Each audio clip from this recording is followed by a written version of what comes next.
ইয়াৰ পিছত বহু কেইজনে মোক নিযুক্তিৰ বিষয়ে সুধি আছে। সকলোৱে জানে যে ডাইৰেক্টৰেট অফ হেল্থ সাৰ্ভিস আৰু ডাইৰেক্টৰেট অফ মেডিকেল এডুকেশ্যন অৰ্থাৎ স্বাস্থ্য বিভাগৰ নিযুক্তিসমূহ আমি 22 তাৰিখে দিম। কিন্তু চাহ বাগিচাৰ 3% ৰিজাৰ্ভেশ্যনত যিসকলে চাকৰি পাইছে তেওঁলোকক আমি নিযুক্তি পত্ৰ 23 তাৰিখে দিম।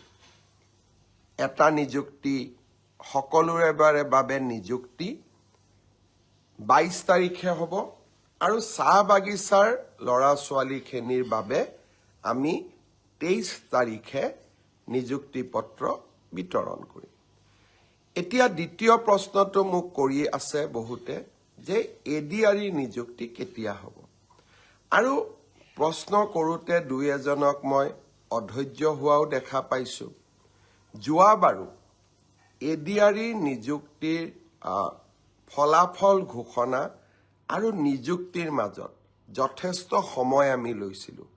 কাৰণ যিসকলে খুব সোনকালে ইম্পেচেণ্ট হৈ যায় তেওঁলোকক মই এটা কথা বুজাব খোজো যে আমাৰ যুৱক সমাজৰ বা উদীয়মান যুৱকসকলৰ আমি সকলো কথাতে অধৈৰ্য, আমাক সকলো কথা সোনকালে লাগে। কিন্তু চৰকাৰে হাতীৰ দৰে খোজকাঢ়ে, লাহে লাহে লাহে লাহে খোজকাঢ়ে যাতে ভুল হৈ নাযায়। এডিআৰই তৃতীয় আৰু চতুৰ্থ বৰ্গৰ নিযুক্তিৰ পিছত 38টা বিভাগত ইয়াক আমি বিতৰণ কৰিব লাগে।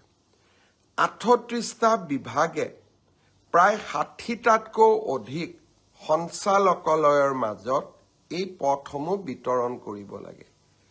তাৰ পিছত তেওঁলোকক আকৌ অসমৰ বিভিন্ন জিলাত ভাগ কৰি আমি নিযুক্তি দিব লাগে। জিলা বিষয়াসকলে তেওঁলোকক ব্লক বা আন আৰু তলৰ কাৰ্যালয়লৈকে প্ৰেৰণ কৰিব লাগে। ই এটা ডাঙৰ প্ৰক্ৰিয়া। ইয়াৰ মাজতে দিব্যাংগ যিসকল 3% দিব্যাংগ যিসকলে চাকৰি পায় তেওঁলোককো আমি মেডিকেলি আৰু এবাৰ পৰীক্ষা কৰিব লাগে গুৱাহাটী চিকিৎসা মহাবিদ্যালয়। এই গোটেই প্ৰক্ৰিয়াখিনি সমাপ্ত কৰোঁতে আমি ডিচেম্বৰ মাহলৈকে আমাক সময় লাগিব। জানুৱাৰী মাহৰ 10 তাৰিখৰ আগতে আমি চতুৰ্থ বৰ্গ এডিআৰইত যিসকলে উত্তীৰ্ণ হৈছে তেওঁলোকক আমি নিযুক্তি পত্ৰ দিম আৰু জানুৱাৰী মাহৰ 15 তাৰিখৰ আশে পাশে তৃতীয় বৰ্গত যিসকলে উত্তীৰ্ণ হৈছে তেওঁলোকক আমি নিযুক্তি পত্ৰ বিতৰণ কৰিম।